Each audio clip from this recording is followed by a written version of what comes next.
اچھا، اس دعوے میں جو سب سے بڑی رکاوٹ بنتی ہے نا، جو چیز اس بات کو سمجھنے میں، وہ یہ بنتی ہے کہ اگر کامیابی اس کا نام ہے کہ اللہ کی غلامی اختیار کی جائے، تو پھر وہ لوگ جو کافر ہیں، وہ غیر مسلم ہیں، وہ جو مانتے ہی نہیں اللہ کو، ان کی اتنی ترقی کیوں ہے؟ دیکھنے میں کامیاب کون لگتا ہے؟ وہ لوگ لگتے ہیں۔ قرآن ان مضامین کو بار بار دہراتا رہتا ہے۔ سورہ یاسین میں بھی اللہ نے دہرایا ہے کہ اس ظاہری ترقی سے، اس ظاہری چمک دھمک سے، اس ظاہری تعیش اور عیش پرستی سے دھوکہ مت کھاؤ۔ یہ دنیا امتحان گاہ ہے، ایگزامینیشن ہال ہے۔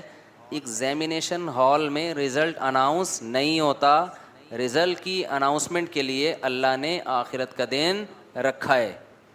آخرت قائم ہوگی تو اس کے لیے اللہ نے عقلی دلائل بھی دی۔ عقلی کا مطلب وہ دلائل جو کھوپڑی میں آتے ہیں، اور نقلی دلائل کہتے ہیں جو نقل، یعنی جو واقعات ہیں کہ کیسے کیسے پیغمبروں نے قوموں پہ محنت کی ہے، لیکن ان قوموں نے کیسی نالائقیاں ان کے سامنے کی اور کیسا ان کا برا انجام ہوا۔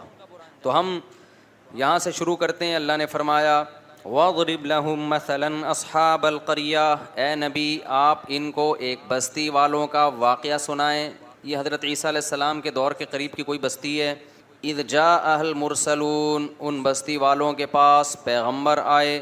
اللہ نے 2 پیغمبروں کو بھیجا، قوم نے انکار کیا۔ فَعَزَّزْنَا بِثَالِثٍ، دونوں کو اللہ نے طاقت دی تیسرے کے ذریعے بھی، 3 پیغمبر ہو گئے۔ بنی اسرائیل میں نا ایک ایک وقت میں کئی پیغمبر آئے ہیں، کئی پیغمبر آئے ہیں۔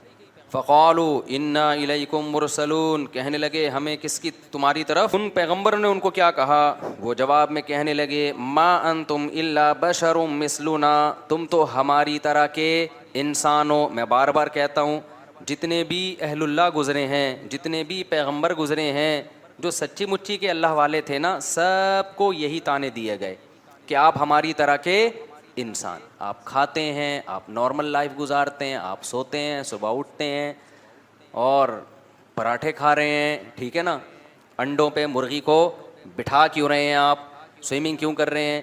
تو بار بار بزرگی کا یہ تصور کہ وہ عجیب سی مخلوق بن کے انسان گھومنا شروع کر دے، پتہ ہی نہیں چلے یہ مریخ سے آیا ہے یا اسی زمین کی پیداوار ہے۔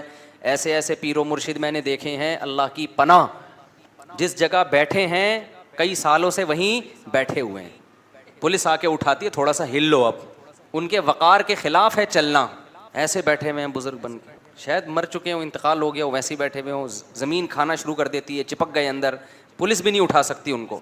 تو بزرگ کا یہ مطلب ہرگز نہیں ہے۔ بزرگ کسے کہتے ہیں؟ الا ان اولیاء اللہ لا خوف علیہم ولا هم يحزنون الذین آمنوا وکانوا یتقون۔ عقیدہ صحیح کر لو اپنا اور کبیرہ گناہوں سے توبہ کر لو، بزرگ بن گئے، اور کچھ کرنے کی ضرورت نہیں ہے۔ باقی سارے جیسے نارمل رہتے ہیں، کاروبار کرتا ہے آدمی، صبح جاتا ہے دفتر سے، گھر آ کے بیوی سے پٹتا نہیں ہے، یعنی گھر آتا ہے تھوڑا بہت بیگم سے اونچ نیچ بھی ہو جاتی ہے، کبھی محلے والوں سے، کبھی کرایہ نہیں دے رہا مالک مکان وہ کرایہ دار، تو کبھی اس سے اونچی آواز سے بات ہو گئی۔ تو یہ جو نارمل ہوتے ہیں نا، یہی بزرگ ہوتے ہیں۔ کوئی الگ سے کوئی بزرگ مخلوق، بزرگ کو کبھی کبھی غصہ بھی آتا ہے، جب اس کے ساتھ کوئی بدتمیزی کرے گا تو اس کو چپیٹ بھی دیتا ہے کبھی کبھار وہ بیٹھ کے۔ ایسا بزرگ نہیں ہوتا کہ اتنے پولائٹ اخلاق کہ ان کے ساتھ جو مرضی کر لو ان کو غصہ نہیں آئے گا۔ یوٹیوب پہ ویڈیوز آ جاتی ہیں نا، کوئی چیخ رہا ہے، ابے یہ دیکھو اخلاق پہ بیانات کرتے ہیں، ابھی کیا کر رہے ہیں، یہ چیخ رہے ہیں۔ بھائی غلط ہو رہا ہے تو چیخے گا نہیں تو کیا کرے گا وہ؟ ایسا تصور بنا لیا ہے نا کہ بالکل یہ بلٹ پروف قسم کا بزرگ ہے، جس پہ کسی کا اثر ہی نہیں ہوتا۔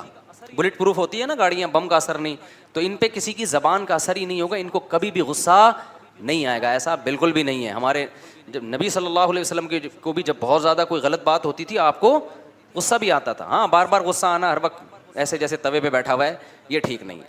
اچھا بھائی، تو انہوں نے کہا آپ تو ہماری طرح کے انسان ہیں۔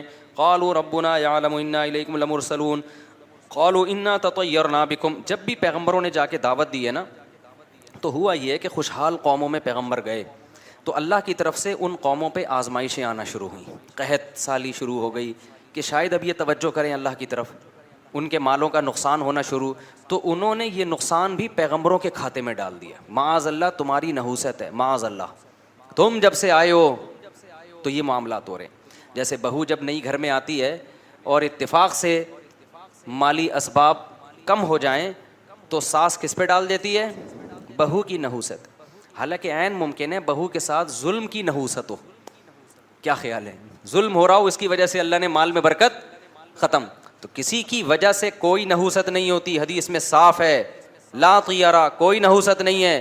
نحوست صرف بدعمالیوں کی ہوتی ہے, اس کے علاوہ کسی چیز کی نحوست اسلام میں نہیں ہے. کوئی کالی بلی گزر گئی, کوئی کتا آ گیا, کوئی یہ ہو گیا, یہ کوئی نحوست وحوست نہیں ہوتی. نحوستیں ہوتی ہیں تو کس چیز کی, بولو نا, بدعملی کی. بہو آنے سے اگر ظلم رزق گیا ہے تو اس کا مطلب اس کے ساتھ کوئی زیادتی ہو رہی ہے بہو کے ساتھ. سانس کے جاتے ہی ایک دم رزق کے دروازے کھل گئے تو سانس پہ نہ ڈالو کہ اس کی وجہ سے نہیں کھل رہے تھے, یہ گئی ہے تو کھل گئے دروازے. نہ نہ نہ بھائی, کوئی نیکی آپ نے کرنا شروع کر دی ہوگی, سمجھتے ہو, تو نہ سانس پہ ڈالو نہ بہو پہ ڈالو. یہ آج کل بہت ہو رہا ہے کہ اس کے آتے ہی یہ ہو گیا. بھائی وہ ویسے ہی ہو گیا تھا, اتفاق سے وہ اسی ٹائم پہ آ گئی. اب مجھے ایک بات بتاؤ, میں کسی کے گھر جاؤں, میں ایک جگہ کسی کے, زیادہ نہیں بتا, بہت لمبا بات ہو جائے, ہم کسی کے گھر گئے اور اتفاق سے وہاں کسی کو, اللہ نہ کرے, اللہ نے کہا کرنٹ لگ گیا. بولے یار مفتی صاحب جب آئے تھے تو کرنٹ لگا ہے, اس سے پہلے آج تک ہمارے گھر میں کسی کو کرنٹ نہیں لگا. یہ بلی ڈالنی تھی کہ الیکٹرک والوں پر, کہ الیکٹرک والوں پر ڈالنی تھی, الیکٹریشین جو گھر میں تاریں صحیح جوڑ کے نہیں گیا اس پہ ڈالنی تھی, ماں باپ جنہوں نے بچوں کی کیئر نہیں کی ان پہ ڈالنی تھی. ڈال کس پہ دی, یہ مفتی صاحب آئے تھے اسی دن کرنٹ لگا ہے. او بھائی یہ اتفاق ہوتے ہیں, اس میں کسی پہ آپ بلی نہیں ڈال سکتے, حرام ہے, گناہ کبیرہ ہے, بدگمانی ہے, جائز نہیں ہے. چلو آگے. تو وہ کہنے لگے کہ آپ کی بدشگونی ہے, جب سے آپ لوگ آئے ہیں نا یہ کبھی قحط ہو رہا ہے, کبھی مال میں نقصان, حالانکہ اللہ ان کو متوجہ کر رہا ہے کہ ان کی بات مانو, لیکن انہوں نے کس پہ ڈال دی ہے, پیغمبروں پہ, ان کی وجہ سے ایسا ہو رہا ہے. تو کہنے لگے, پیغمبر نے فرمایا تمہاری نحوست تمہارے ساتھ ہے, یہ تمہاری بدعمالیوں کی نحوست ہے. وجاء من اقصى المدینة رجل یسعى, قوم کو وہ تینوں پیغمبر سمجھا رہے ہیں, قوم کی سمجھ میں نہیں آ رہا. اب یہ کون سا علاقہ تھا, تاریخ خاموش ہے, بہت سے حضرات نے کہا انطاکیہ نہیں ہے ترکی کا, جہاں بھی زلزلہ آیا ہوا ہے, اس جگہ کا واقعہ ہے.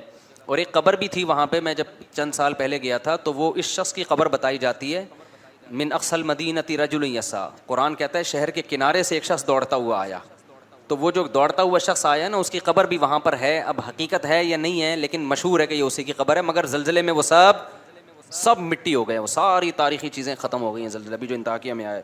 تو قرآن کہتا ہے کہ شہر کے کنارے سے ایک شخص دوڑتا ہوا آیا, قال یا قوم اتبعوا المرسلین, کہنے لگا اے میری قوم یہ پیغمبر ہیں, ان کو فالو کرو, ان کا انکار مت کرو. کیسا جذبہ تھا اس میں, اس کو جب یقین ہو گیا نا یہ پیغمبر ہیں, تو قرآن کہہ رہا ہے وہ چلتا ہوا نہیں آیا بلکہ دوڑتا ہوا. جو مبلغ ہے نا اس میں یہ جذبہ ہونا چاہیے کہ میں جلد سے جلد اپنی قوم کو جہنم کے عذاب سے بچا لوں, اس میں تاخیر نہ کروں. اس کا یہ جذبہ تھا. جو اسرائیلی روایات ہیں ان میں ہے, جس کے بارے میں حدیث میں آتا ہے کہ نہ ان کا انکار کرو نہ اقرار کرو, اور بیان کرنے میں کوئی حرج بھی نہیں ہے, نبی نے خود اجازت دی. تو تورات اور انجیل میں بھی ہے نا اس طرح کے واقعات. تو حبیب نجار اس کا نام ہے, نجار کہتے ہیں بڑھئی کو, بڑھئی کا کام کیا کرتا تھا, جس کو کیا کہتے ہیں, ابے آج کل انگلش میں کیا کہتے ہیں, کارپینٹر تھا, نام اس کا حبیب تھا. تو وہ دوڑتا ہوا آیا اور کہنے لگا اے میری قوم پیغمبروں کی اتباع کرو, اتبعوا من لا يسألكم اجرا وهم مهتدون. دیکھو ان کے اندر دو ایسی چیزیں ہیں جس سے پتہ چلتا ہے کہ یہ واقعی پیغمبر ہیں. نمبر ایک, ان کی باتیں بالکل ٹھیک ہیں, یہ توحید کی دعوت دے رہے ہیں, زنا سے بچنے کی دعوت دے رہے ہیں, شراب سے بچنے کی دعوت دے رہے ہیں. اچھا ایک اور اہم پوائنٹ, بعض دفعہ باتیں تو ٹھیک ہوتی ہیں, لیکن میں بار بار ایک بیان میں کہتا ہوں نا, بیان میں ایک بات کہ بات ٹھیک ہوتی ہے لیکن اصل مقصد اپنا منجن بیچنا ہوتا ہے کہ نہیں ہوتا. جیسے بس والا جب بس میں چڑھتا ہے, بس میں جب آپ سفر کرتے ہیں, ایک بندہ چڑھتا تھا, ہمیں اب پتہ نہیں چڑھتے ہیں کہ نہیں چڑھتے, پہلے زمانے میں وہ پہلے نماز کی ترغیب دے گا, درود و سلام کا نذرانہ پیش کرے گا, پھر وغیرہ وغیرہ بہت ساری, آخر میں چندہ مانگنا شروع, یا پھر اپنی وہ ٹافی بیچنا کہ گلے کو صاف کرتی ہے, پھیپھڑوں کو آرام پہنچاتی ہے, 5 روپے کی ٹافی ہے اور ٹی بی ختم کر دے گی, پھیپھڑوں کا کینسر ختم کر دے گی. تو قیمت صرف کیا ہے, تو وہ لوگ بھی شروع میں وہ درود بھی پڑھ رہا ہوتا ہے, نماز روزے کی ترغیب بھی, باتیں ساری صحیح کر رہا ہے, لیکن مقصد کیا ہوتا ہے اس کا اپنا منجن. تو بعض دفعہ مذہب کا لیبل لگایا جاتا ہے, باتیں ساری صحیح ہوتی ہیں, لیکن پیچھے کیا ہوتا ہے آپ کا مفاد, ریاست چاہیے یا پیسہ چاہیے ہوتا ہے. تو کتنا عقل مند تھا وہ شخص جو بڑھئی کا کام کرتا تھا, لیکن اس نے کہا ہے میری قوم یہ 2 صفات ان میں ایسی ہیں جن سے صاف پتہ چلتا ہے کہ یہ سچے لوگ ہیں, یہ جھوٹے نہیں ہیں. نمبر 1, یہ تم سے کوئی اجر کا مطالبہ نہیں کر رہے, اس دعوت میں ان کا دنیا کا کوئی فائدہ نہیں ہے بلکہ پوری قوم کی مخالفت. اس سے پہلے قرآن میں ہے کہ انہوں نے کہا کہ ہم آپ کو پتھروں سے مار کے ہلاک کر دیں گے, یہ دھمکیاں مل رہی تھیں ان پیغمبروں کو, رجم کریں گے. سمجھ رہے ہو کہ نہیں سمجھ رہے؟ یعنی ایسے ہی قتل نہیں کریں گے، زمین میں گاڑ کے پتھروں سے مار کے ہلاک کر دیں گے اگر دعوت سے پیچھے نہیں ہٹے، اور وہ پھر بھی اپنی دعوت سے پیچھے نہیں ہٹے۔ تو اس شخص نے کہا کہ دیکھو اتنی بڑی موت کی دھمکی، اور وہ دھمکی پر غالب بھی ہے کہ یہ عمل کریں گے کیونکہ قوم زیادہ ہے، یہ کتنے ہیں؟ یہ تو تھوڑے سے ہیں۔ اتنی بڑی دھمکی، نہ ان کا پیسوں کا مفاد، نہ ان کو عہدہ چاہیے، نہ ریاست چاہیے، اور وہم مہتدون، اور بات بھی ان کی کیا ہے؟ درست ہے، خود بھی پھر اس پر خود بھی عمل کر رہے ہیں۔ تو ایسے لوگوں کی اتباع کیوں نہیں کرتے؟ سمجھ میں آ رہی ہے کہ نہیں آ رہی ہے؟ آج کے حالات میں ان آیتوں کو اپنے اوپر منطبق کریں۔ علماء آپ سے کیا کہتے ہیں بھائی کہ نماز پڑھو اور ہمیں 50 روپے دیا کرو ہر نماز کے؟ کیا ہو گیا میرے بھائی، 50 روپے دیا کرو؟ علماء یہ کہتے ہیں کہ روزہ رکھو اور ہر مولوی کو ایک روزے کے 100 روپے۔ کوئی فائدہ ہے آپ کے روزہ رکھنے سے مولوی صاحب کو یا علماء کو کوئی فائدہ ہے؟ تبلیغ والے کہتے ہیں سہ روزے کے لیے نکلو، تو کیا مطلب؟ جب نکلو گے تو گوشت سستا ہو جائے گا تبلیغ والوں کا، یہ ٹماٹر سستے ہو جائیں گے اس سے؟ کوئی اپنا کوئی کچھ بھی نہیں، وہ کہتے ہیں اپنا پیسہ لگاؤ، ہم بھی اپنا پیسہ لگا کے ہی آئے ہیں آپ کے گھر میں دعوت دینے کے لیے۔ تو بھائی علماء کا کوئی فائدہ نہیں ہے، آپ شراب چھوڑ دو، آپ زنا چھوڑ دو، عورتیں پردہ کر لیں، آپ رمضان کے روزے رکھ لو، آپ حج فرض ہو جائے تو حج کر لو، آپ داڑھی رکھ لو، علماء کا اس میں کوئی فائدہ نہیں ہے، تو پھر کیوں فالو نہ کیا جائے؟ تو اس شخص نے آگے کہا وَمَا لِيَ لَا أَعْبُدُ الَّذِي فَطَرَنِي، مجھے کیا ہو گیا کہ میں اس خدا کی عبادت نہ کروں جس نے مجھے پیدا کیا۔ یہ پیغمبر اپنی عبادت پہ تھوڑی ہمیں لے کر آ رہے ہیں، ایک ایک لفظ جو ہے نا سمجھنے کا ہے اس سورہ یاسین کا۔ یہ پیغمبر ہمیں اپنا غلام نہیں بنا رہے، ہمیں اپنی عبادت پہ نہیں لا رہے، یہ نہیں کہہ رہے کہ ہمارے ہاتھ چوما کرو، ہمیں سجدہ کیا کرو، نا نا نا نا نا، یہ انٹروڈکشن کس کا کروا رہے ہیں؟ اللہ کا، جس نے پیدا کیا، کہہ رہے ہیں اس کی عبادت کرو۔ عیسائیت جو تباہ ہوئی ہے نا، اس میں ایک بڑا مسئلہ کیا ہوا؟ جب کوئی جرم کرتا پادری نے کہا میرے ہاتھ پہ آ کے توبہ کرو گے اور جرمانہ بھرو گے تو گناہ معاف ہوگا ورنہ نہیں۔ حالانکہ عیسیٰ ابن مریم کی یہ تعلیمات نہیں تھی، عیسیٰ ابن مریم کی وہی تعلیمات تھی جو قرآن میں ہے، وَمَن يَعْمَلْ سُوءًا أَوْ يَظْلِمْ نَفْسَهُ ثُمَّ يَسْتَغْفِرِ اللَّهَ، گناہ کر کے خدا کو نہ، بھائی آپ نماز کے بعد مجھ سے ملیے گا، وہ جو بیٹھے ہوئے ہیں نا، تو گناہ کر کے اللہ نے کیا فرمایا؟ گناہ جو کرتا ہے ناراض کس کو کیا ہے؟ اللہ کو۔ تو مولوی کے ہاتھ پہ توبہ استغفار کرنے کی ضرورت نہیں ہے، گناہ کر کے ناراض کس کو کیا؟ اللہ کو۔ تو کس کے پاس جائے گا؟ اللہ کے پاس۔ تبھی ہم لوگوں سے منع کرتے ہیں بھائی اپنے گناہ آ کے ہمارے سامنے بیان نہ کیا کرو۔ ہاں علماء نے ایک بات لکھی ہے، کوئی گناہ اگر چھوٹ نہیں رہا نا، عادت پڑ گئی ہے، تو عادت چھڑوانے کے لیے کسی سے اصلاح لینی پڑتی ہے انسان کو۔ جیسے شراب کی عادت پڑ گئی تو آپ ڈاکٹر کو بتاتے ہو نا جی عادت پڑ گئی ہے، تو ڈاکٹر گائیڈ کرے گا بھئی یہ ہے، یہ آلٹرنیٹ ہے، ایسے کرو۔ تو ایسے ہی کسی گناہ کی عادت پڑ جائے تو کسی عالم کو اس غرض سے بتانا کہ حضرت مجبور ہو گیا ہوں، چھوٹ نہیں رہا، آپ کوئی ایسا طریقہ بتا دیں جس سے یہ گناہ چھوٹ جائے، یہ جائز عمل ہے، اس کا اس سے کوئی تعلق نہیں ہے۔ لیکن علماء نے کہا ہے کہ وہ بھی جب بتایا جائے، جب پہلی دفعہ میں نہ بتایا جائے، پہلی دفعہ میں کوشش کرو خود ہی چھوڑ دو، اگر 2-3 دفعہ ہو گیا ہے پھر بتاؤ، لازمی کسی سے ہدایت لو، کیونکہ اس کا مطلب آپ سے نہیں چھوٹ رہا وہ گناہ۔ تو اب آپ کو کسی مرشد سے، کسی شیخ سے، کسی مینٹور سے آپ کو پوچھنا پڑے گا کہ بھئی یہ عادت پڑ چکی ہے تو مجھے کوئی ایسا طریقہ بتائیں جس سے میری یہ عادت چھوٹ جائے۔ جیسے ہوا ہے بہت سارے لوگوں کے گناہ چھوٹے ہیں جنہوں نے اہل اللہ سے تعلق قائم کیا، لیکن اصل کیا ہے؟ وَمَن يَعْمَلْ سُوءًا، قرآن کہہ رہے ہے جو بھی گناہ کرے گا ثُمَّ يَسْتَغْفِرِ اللَّهَ، پھر اللہ سے توبہ استغفار کرے، اے اللہ معاف کر دے، میں نے تجھے ناراض کیا، یجد اللہ غفور الرحیمہ، وہ اللہ کو غفور بھی پائے گا اور رحیم بھی۔ اس کے لیے کسی مذہبی رہنما کے پاس جانے کی ضرورت نہیں ہے، یہ بندہ اور اللہ کا بیچ میں کوئی واسطہ نہیں ہے، اللہ اور بندے کا معاملہ ہے۔ تو یہ تعلیم حضرت عیسیٰ کی بھی تھی، لیکن انہوں نے مذہبی رہنماؤں کو ایسا باپ بنا دیا نا کہ جی ان کے سامنے آ کے بھائی یہ کیا لگتا ہے کہ اس کے سامنے کیوں بتائیں؟ نافرمانی پادری کی تھوڑی ہوئی ہے، کس کی ہوئی ہے؟ خدا کی ہوئی ہے، تو آپ جانو خدا جانے، خدا کو بتاؤ جا کے۔ تو یہ قرآن کی تعلیمات۔ تو اس نوجوان نے کیا کہا؟ وَمَا لِيَ لَا أَعْبُدُ الَّذِي، ارے مجھے کیا ہو گیا، انداز دیکھو تبلیغ کا، مجھے کیا ہو گیا، لا اعبد الذی فطرنی، جس نے مجھے پیدا کیا، سب سے قریب ہے میرے، سب سے بڑا میرا محسن۔ ہم خود تھوڑی پیدا ہو گئے ہیں، اپنی قوم کو سمجھا رہا ہے کہ میری قوم ہم آٹومیٹکلی خود بخود پیدا نہیں ہوگا. کوئی تو ہے نا جس نے بنایا ہے, جس نے ہمیں بنایا ہے یہ ہمیں اس کے قریب کر رہے ہیں, اس کی عبادت پہ لگا رہے ہیں. وَإِلَيْهِ تُرْجَعُونَ, اور ہم نے لوٹ کے بھی ادھر ہی جانا ہے. اینڈ ہمارا کیا ہوگا؟ یا تو اس دنیا میں ہمیشہ کے لیے آئے ہوتے, کبھی مرنا ہی نہ ہوتا, پھر جو مرضی کرتے. جانا بھی اینڈ میں کدھر ہے؟ خدا کو منہ دکھانا ہے, تو بچ کے جا کہاں سکتے ہیں؟ تو کتنی معقول بات کر رہے ہیں یہ پیغمبر, اس میں کون سی ایسی بات ہے جس کو غلط کہا جائے؟ دیکھو اس قوم کی کھوپڑی میں یہ باتیں نہیں آ رہی تھیں, آپ لوگ کی کھوپڑی میں تو آ رہی ہیں نا. کیا خیال ہے؟ تو پھر کر لو نا عمل میرے بھائی, برائی چھوڑ دو, توبہ کر لو اللہ سے. سارے لڑکیوں کے نمبر اپنے موبائل سے بلاک کر دو. وہ نہیں کریں گے, وہ نہیں کرے گا بھائی. تو ایسا دین اللہ کو کیا کرنا ہے بھائی, جب تم اپنی ساری خواہشات افطاری میں آ کے بیٹھ جاتے ہو پکوڑے کھانے کے لیے. تو پورے دین کو فالو کرنا پڑے گا. تو نکال دو اپنے موبائل سے, بلاک کر دو سب. صرف نکاح کا راستہ ہے آپ کے لیے, نکاح کے علاوہ کوئی اور راستہ اللہ نے حلال نہیں کیا, اس کا عذاب ہے, حساب دینا پڑے گا. یہ بھنگی اور چماروں کا کام ہے گرل فرینڈ رکھنا. جو پیغمبر اور پیغمبروں کے طریقے کو فالو کرتے ہیں وہ بھنگیوں اور چماروں والے کام نہیں رکھتے. گدھے گھوڑوں کا کام ہے فزیکل ریلیشن. انسان پیغمبروں کا جو راستہ ہے وہ انسانوں کا راستہ ہے, وہ صرف فزیکل ریلیشن نہیں ہے, وہ اصل میں ریلیشن ہے جس کے بعد بہت سارے حقوق ایک دوسرے کے متبادل ہو جاتے ہیں. سمجھتے ہو کہ نہیں سمجھتے؟ آگے چلتے ہم. انی آمنت بربکم فاسمعون. تو اس شخص نے کہا کہ اے میری قوم, میں اس خدا پر, شروع میں اس نے اپنے ایمان کو ظاہر نہیں کیا, اپنے ایمان کو چھپا کے نا اپنی قوم کو دعوت دی کہ بھئی ایسے کو ہم کیوں نہ مانیں.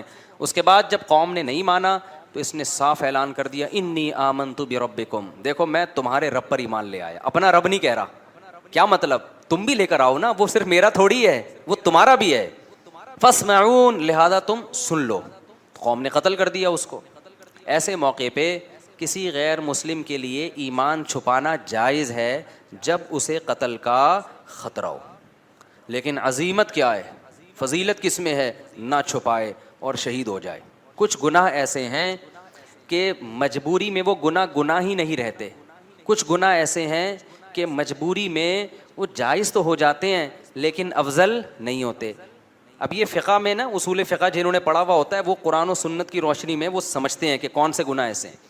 آپ بھوک سے مر رہے ہو, خطرہ ہے کہ جان سے ہاتھ نہ دھو بیٹھو, اور آپ کے پاس حرام گوشت ہے, تو وہ حرام گوشت کھانا آپ کے لیے حلال ہے. نہیں کھاؤ گے مرو گے, خودکشی کا گناہ ہوگا. وہاں جان بچانا فرض ہے, سمجھتے ہو؟ کھانا فرض ہو جائے, صرف حلال نہیں ہوگا بلکہ کیا ہو جائے گا؟ فرض ہو جائے گا. آپ کی جیب میں پیسے ختم, بھوک سے بلک رہے ہو, پیسے ہی نہیں ہیں, مر رہے ہو, سامنے نظر آئی ایک تندور نظر آیا, روٹیاں گرم گرم, خوشبو سے کلابازیاں کھانا آپ نے شروع کر دی. اب آپ نے بیان سنا ہے چوری کرنا بہت بڑا جرم ہے, اور بالآخر آپ آہستہ آہستہ آپ کا انا للہ ہونے لگا بھوک سے, تو وہاں آپ پہ چوری کرنا فرض ہو جائے گا. ڈکیتیاں نہ کرنا شروع کر دیں کہ کل سے بے روزگاری میں بندوقیں لے کے, اتنی چوری کہ جس سے موت سے بچ جائے. تو یہ صرف جائز نہیں ہو جائے گا چوری کرنا, بلکہ یہاں چوری کرنا آپ پر واجب ہو جائے گا. شریعت کہے گی بھائی تو جان بچا, اگر تیرے پاس پیسے نہیں ہے کسی طرح جا تندور پہ کسی طرح لڑ کے روٹی لے کے کھا لے, جان بچ جائے گی. پھر کیا ہوگا جب بچ جائے گی؟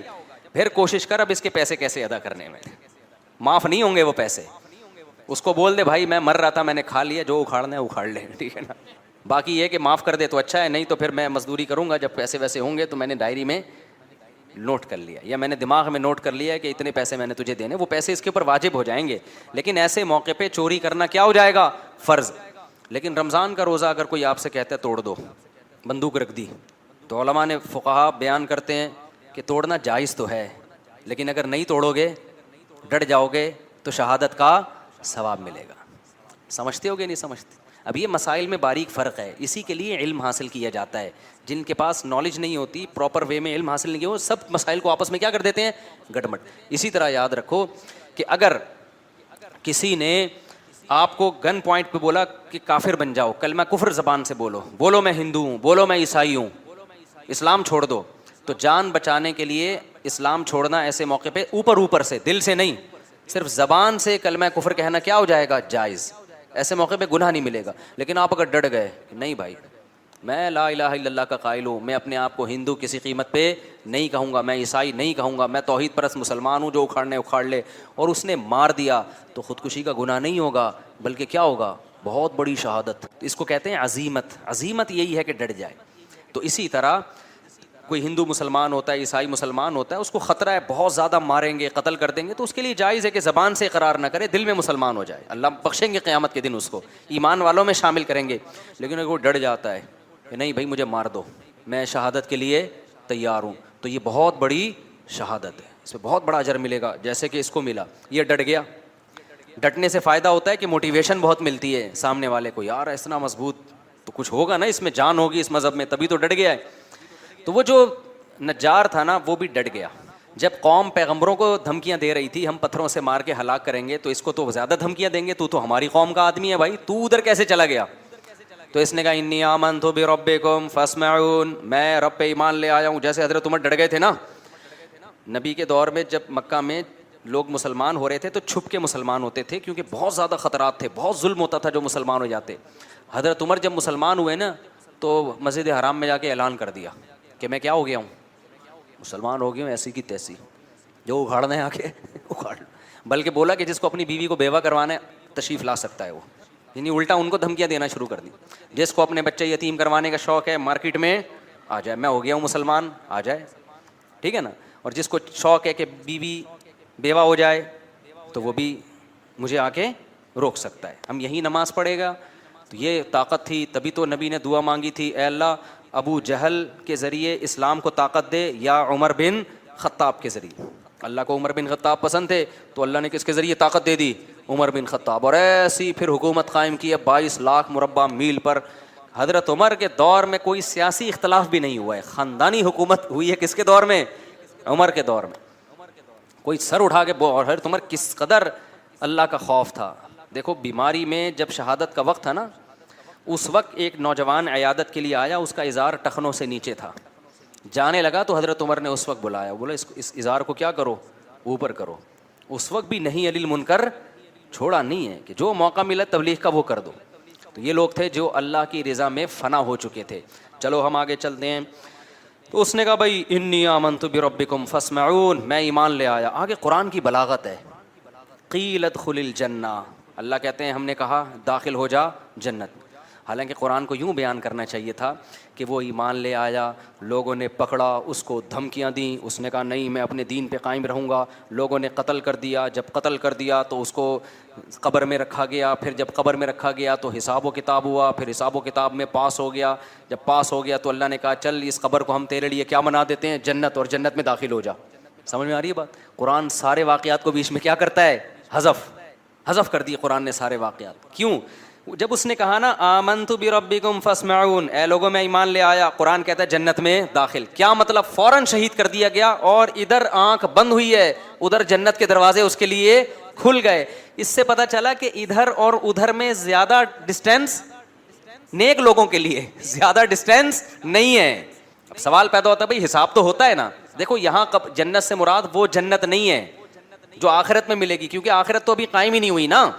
بھائی کیا ہو گیا, میں پاگل بیٹھا ہوں گے سمجھ میں آ رہی ہے بات؟ وہ جنت نہیں ہے, کیونکہ قیلا کا مطلب اس سے کہہ دیا گیا کہ جنت میں داخل ہو جا, حالانکہ ابھی داخل ہوا نہیں ہے. اور آگے اس کے جو الفاظ تھے وہ بھی قرآن بیان کر رہا ہے کہ جیسے ہی اس کو حکم ہوا جنت میں داخل ہو جا, اس نے کیا کہا, اس نے کہا کہ یا لیت قومی یعلمون, ہائے کاش میری قوم یہ منظر اپنی آنکھوں سے دیکھ لے, بما غفر علی ربی, میرے رب نے میری خطاؤں کو کیسا معاف کیا, وجعلنی من المکرمین, اور کیسا مجھے پروٹوکول مل رہا ہے یہاں پہ. تھوڑا سا فاصلہ آنکھ کھلنے اور آنکھ بند ہونے کا, کاش اس جہان میں میری قوم جھانک کے دیکھ لے. اس کو بھی افسوس ہو رہا تھا نا, خیر خواہی اتنی تھی. دیکھو قوم نے قتل بھی کر دیا نا, تو بھی یہ نہیں کہہ رہا قتل ہونے کے بعد اللہ کرے یہ بھی مریں, بلکہ کہہ رہا ہے ان بے وقوفوں کو کتنی بڑی خیر سے محروم ہو رہے ہیں. ان کو نہیں پتا کہ انہوں نے مجھے قتل کر کے کیسے خوبصورت جنت میں داخلے کا ذریعہ بن گیا. اور یہ کاش آنکھ بند ہو اور یہ دیکھ لیں گے تو ایسا کبھی بھی نہیں کریں گے. لیکن اللہ اپنے اصولوں پہ کتنا مضبوط ہے, اللہ اس سے پردے نہیں اٹھاتا. اللہ کہتے ہیں آنکھ بند ہوئی تو پھر نہیں ہوگا. آنکھ جب تک کھلی ہوئی ہے نا اس وقت تک توبہ کا دروازہ کھلا ہوا ہے. آنکھ بند ہوئی یا بند ہونے کے قریب ہو گئی, آدھی کھلی ہوئی آدھی بند ہے, تب بھی توبہ کا دروازہ کیا ہے. کیونکہ جب مرنے لگتا ہے نا انسان تو آدھا برزخ میں ہوتا ہے, آدھا کہاں ہوتا ہے, اس دنیا میں ہوتا ہے. دیکھو جب ہم سوتے ہیں ایک کیفیت ہوتی ہے پورا عالم خواب میں ہوتے ہیں، ایک وہ کیفیت ہوتی ہے اس میں ہمیں اس دنیا کا کچھ بھی پتہ نہیں ہوتا، خراٹے لے کے سو رہے ہوتے ہیں نا، اس میں اگر کوئی خاتون کا شوہر دوسری شادی بھی کر لے ان کو نہیں پتہ چلتا، اس میں سانس آ گئی آپ سے ملنے کے لیے آپ کو بالکل بھی ہوش، بالکل ٹینشن ہی نہیں لیتے، آپ خراٹے لے کے سو رہے ہیں، ساس آ جائیں سالے آ جائیں بیٹھ کے آپ کی غیبتیں شروع کر دیں، آپ عالم خواب میں ہوتے ہو، اس دنیا میں نہیں۔ ایک یہ ہوتا ہے کہ پورے اس دنیا میں ہوتے ہو، پورے جاگ رہے ہوتے، کوئی غنودگی نہیں، کوئی دائیں بائیں گر نہیں رہے، وہاں کا کچھ نہیں پتہ ہوتا عالم خواب کا، ایسا ہی ہے نا۔ لیکن ایک بیچ کی کیفیت ہوتی ہے، ابھی سونے کے قریب جا رہا ہے، کچھ یہاں سے بھی کنیکشن ہے اور کچھ خواب سے بھی ہوتا ہے نا، بیچ کی حالت میں پتہ ہی نہیں چل رہا ہوتا کم بخت جاگ رہا ہے کہ سو رہا ہے، آدھی آدھی باتیں ادھر کی کر رہا ہوتا ہے، یہ بیچ کی کیفیت ہے۔ بالکل موت کے وقت بھی یہی بیچ کی ایک کیفیت آتی ہے، تھوڑی دیر کے لیے میت پر، جب ہم دنیا سے جاتے ہیں نا ایک کیفیت ہوتی ہے پورے یہاں پر ہوتے ہیں اس جہان میں، وہاں سے ابھی کنیکشن بحال بولو نہیں، ایسی کنڈیشن میں توبہ قبول ہوگی، اللہ مہلت دیتا ہے اب توبہ کر لے، اے اللہ جو کچھ ہوا معاف کر دے، اگر مجھے زندگی ملی آئندہ میں ان گناہوں کے قریب نہیں جاؤں گا، معاف کرے گا اللہ۔ لیکن بدبخت لوگ توبہ کرتے نہیں ہیں، کیوں؟ اللہ کے وعدوں پہ ان کو یقین ہی نہیں۔ کتنے کافر ہیں مرتے ہوئے ان سے کہا گیا اب تو مسلمان ہو جاؤ، انہوں نے کہا نہیں بھائی، نبی کے چچا تھے نا ان سے کہا گیا کہ اب اسلام قبول کر لیں، انہوں نے کہا نہیں۔ لوگ بولیں گے کہ بھئی یہ موت کے ڈر سے باپ دادا کے دین کو قبول کر چھوڑ رہا ہے۔ ایک کیفیت ہوتی ہے جب آپ پورے اس جہاں میں چلے جائیں اس وقت بھی توبہ قبول نہیں ہوتی، ایک بیچ کی کیفیت ہوتی ہے کہ آدھے یہاں ہیں اور آدھے عالم برزخ کے حالات نظر آنا شروع، اس وقت بھی توبہ قبول نہیں ہوتی، اس کو کہتے ہیں غرغرے کی کیفیت۔ حدیث میں آتا ہے ان اللہ یقبل توبۃ عبدہ ما لم یغرغر، اللہ اس وقت تک بندے کی توبہ قبول کرتا ہے جب تک وہ غرغرے کی کیفیت میں نہیں ہوتا۔ فرعون جب ڈوبنے لگا نا غرغرے کی کیفیت میں آیا ہے، پھر توبہ قبول نہیں ہوئی ہے۔ تو اب یہ قرآن نے بیچ کا حصہ کیوں حذف کر دیا؟ یہ بتانے کے لیے کہ ادھر اس کی روح نکلی ہے اور ادھر اللہ نے اس کو برزخ کی جو جنت ہے، اصل جنت تو آخرت میں ہے لیکن قبر ہی کو اور جو عالم برزخ ہے اسی کو اللہ تعالیٰ عزت کی جگہ بنا دیتے ہیں۔ اس آیت سے عذاب قبر اور ثواب قبر بھی ثابت ہوتا ہے۔ بہت سے لوگ کہتے ہیں موت کے بعد کچھ بھی نہیں ہے، وہ تو آخرت میں ہی ہوگا، نا نا نا نا نا، نیک لوگوں کا اکرام موت کے فوراً بعد شروع ہو جاتا ہے، اور ایسا معلوم ہوتا ہے کہ اس کی کو جو اللہ نے عزت دی وہ قبر میں جانے سے پہلے دی ہے، ورنہ تو قبر میں فرشتے آتے ہیں نا سوال پوچھتے ہیں، تو اس کو اللہ نے، یا ہو سکتا ہے یہ ہر شہید کے ساتھ ہو، احادیث سے پتہ چلتا ہے کہ ہر شہید کے ساتھ ایسا ہوتا ہے کہ قبر میں جانے کا انتظار نہیں کیا جاتا اس کے لیے، ادھر شہید کے خون کا قطرہ زمین پہ گرا، ادھر اس کی روح نکلی اور ادھر اس کا اعزاز و اکرام شروع ہو جاتا ہے۔ اور عام نیک لوگوں کے بارے میں بھی ہے کہ ٹھیک ہے حساب و کتاب تو قبر میں ہوگا، لیکن اللہ کو چونکہ پتہ ہے کہ یہ نیک بندہ ہے، تو جو موت کے وقت فرشتے آتے ہیں نا اس کی روح قبض کرنے کے لیے، وہ فرشتے ہی بڑے مبارک فرشتے ہوتے ہیں، اور اس وقت انسان کو اندازہ ہو جاتا ہے کہ میرا ٹھکانہ جنت ہے یا جہنم۔ سورہ واقعہ میں بھی اللہ نے اس مضمون کو بیان کیا، سورہ نازعات میں بھی، جو روح قبض کرنے کے لیے فرشتے آتے ہیں نا، اگر وہ اکرام والے فرشتے ہیں تو سمجھ جاؤ کہ کہاں جا رہا ہے یہ اچھا ٹھکانہ، اور اگر وہ فرشتے ہی ایک جلاد بن کے آئے ہیں، ان کی شکلیں خوفناک ہیں، تو یہ خود اس کی علامت ہوتی ہے کہ اس کا ٹھکانہ اچھا نہیں ہے۔ تو قرآن کہتا ہے قال یا لیت قومی یعلمون، وہ شخص کہنے لگا ہائے کاش میری قوم کو پتہ چل جائے، ادھر توجہ رکھیں، ہائے کاش میری قوم کو پتہ چل جائے، بما غفر لی ربی وجعلنی من المکرمین، کہ میرے رب نے میری خطاؤں کو بھی معاف کر دیا اور مجھے کیسا عزت دار لوگوں میں شامل۔ کیا مطلب؟ یہاں آ کے ایک پورا ایک لوگ ہیں، روحیں ہیں جو سب مکرمین میں ہیں، جتنے اچھے لوگ اللہ نے مجھے بھی انہی میں کر دیا ہے، تو وہ ترس کھا رہا ہے، اور قوم کیا سمجھ رہی ہے ہم نے کیا کر دیا؟ بندہ مار دیا۔ تو آپ نے مار کے اس پر ظلم نہیں کیا، کس پہ ظلم کیا ہے؟ اپنی جان پہ ظلم کیا ہے آپ نے۔ تو قرآن کہتا ہے وما انزلنا على قومه من بعده من جند من السماء وما كنا منزلین، جب اس کو شہید کیا نا قوم نے، تو اللہ کہتے ہیں ہم نے اس قوم پر تباہ کرنے کے لیے آسمان سے کوئی بڑے بڑے لشکر نہیں بھیجے، نہ ہمارا لشکروں کو بھیجنے کا ارادہ تھا، ان کانت الا صیحۃ واحدہ، فرشتے نے ایک زوردار چیخ ماری ہے، فاذا هم خامدون، اچانک وہ بجھ گئے۔ بجھتا کون ہے؟ انسان بجھتا ہے یا آگ بجھتی ہے؟ بولو، آگ، انسان تو نہیں بجھتے۔ ان کے لیے تو یہ لفظ ہونا چاہیے تھا کہ سارے مر گئے، لیکن اللہ کیا کہہ رہا ہے؟ اچانک سارے بجھ گئے. یہ بلاغت ہے. آگ پہلے بڑے شعلے مار رہی ہوتی ہے, ایسا لگتا ہے کہ تباہ کر دے گی سب کو. پانی ڈالو تو ایسی غائب ہوتی ہے جیسے اس کا نام و نشان تھا ہی نہیں. تو یہ بڑی طاقتور قوم تھے, بڑی باتیں کرتے تھے, ہم یہ ہیں, ہمارا یہ بزنس, ہماری یہ ترقی, ہماری یہ بلڈنگیں, ہمارے یہ جائیدادیں, ہمارا یہ کلچر, اور بڑی بڑی باتیں کی. اور اللہ نے ایک آواز دی ہے ایسے جیسے آگ کے اوپر آپ نے کیا کر دیا, پانی, اور سارے غائب ہو گئے, سارے مر گئے, سب طاقت اور قوت کیا ہو گئی, ختم. بھائی اوپر جو ہے نا بچے بہت زیادہ شور مچا رہے ہیں. جن جن خواتین کے بچے ہیں وہ اپنے بچوں کو کنٹرول کریں. بہت زیادہ چھوٹے بچوں کو تو مسجد میں لے کے ہی نہ آئیں. بہت زیادہ تراویح میں بہت شور شرابے کی آوازیں آ رہی ہوتی ہیں, تو کنٹرول کریں ان کو. اگر ہمارے گھر کے بچے ہیں تو بھی ان کو کان پکڑ کے گھر بھیج دیں. بعض دفعہ وہ مولوی صاحب کے اکرام میں کہ جی مولوی صاحب کا بچہ ہے تو پتہ نہیں وہ اس کو کچھ کہہ ہی نہیں سکتے. تو ایسا کچھ بھی نہیں ہے. کسی کا بھی بچہ ہو شرارت کر رہا ہے تو اس کو کان سے پکڑ کے تمیز سے گھر کی طرف رخصت کر دیں اس کو. اچھا بھائی, وما انزلنا ان کانت اللہ صیحۃ واحدۃ. آگے اللہ کہتے ہیں یا حسرۃ علی العباد, اللہ کہتے ہیں مجھے بندوں پر افسوس ہے. یعنی اللہ کو بھی عذاب دے کے خوشی نہیں ہوئی ہے, اچھا نہیں لگا کہ میں نے سب کو مار دیا. اللہ کہتے ہیں مجھے کیا ہے, افسوس ہے بندوں پر. ما یاتیہم من رسول, جب بھی ان بندوں کے پاس میرا کوئی پیغمبر آیا, کانوا بہ یستہزئون, انہوں نے بھی ٹھانی ہوئی ہے کہ ہمیشہ ان پیغمبروں کا مذاق اڑانا ہے. آج یہ ٹھانی ہوئی ہے کہ جب بھی کوئی دین کی دعوت کا کام کرے گا تو ایک لبرل طبقہ ایسا ہے کہ اس نے مولویوں کا مذاق ہی اڑانا ہے. اس نے کیا کرنا ہے, مذاق ہی اڑانا ہے. تو یہ وہی چیز ہے. انبیاء, علماء انبیاء کے وارث ہوتے ہیں. اب انبیاء نہیں ہیں تو ان کے وارث کون ہیں؟ تو یہ اس کا خوب خیال کیا کرو کہ جو لوگ علماء کا مذاق اڑاتے ہیں آہستہ آہستہ ایمان سے دور, کیونکہ دین تو وہیں سے سیکھا جاتا ہے نا. نتیجہ کیا نکلتا ہے؟ پھر میں بار بار بتاتا ہوں کہ سارے ایک جیسے نہیں ہوتے. اگر آپ کہتے ہو فلاں 2 نمبر نکلا, فلاں 2 نمبر نکلا, تو بھائی وہ 2 نمبر ہے نا. کسی 2 نمبر کی وجہ سے سب کو کہنا کہ سارے کیا ہوتے ہیں. جیسے جھوٹے نبی بھی تو آئے ہیں نا, آپ کو دلائل سے پتہ چل گیا یہ جھوٹا نبی ہے, یہ جھوٹ بول رہا ہے. معاذ اللہ آپ نے سارے پیغمبروں کو برا بلا کہنا شروع کر دیا کہ جس نے بھی نبوت کا دعویٰ کیا سب کیا ہے, معاذ اللہ نقل کفر 2 نمبر ہیں. تو یہ تو خدا کے غضب کو دعوت دو گے نا.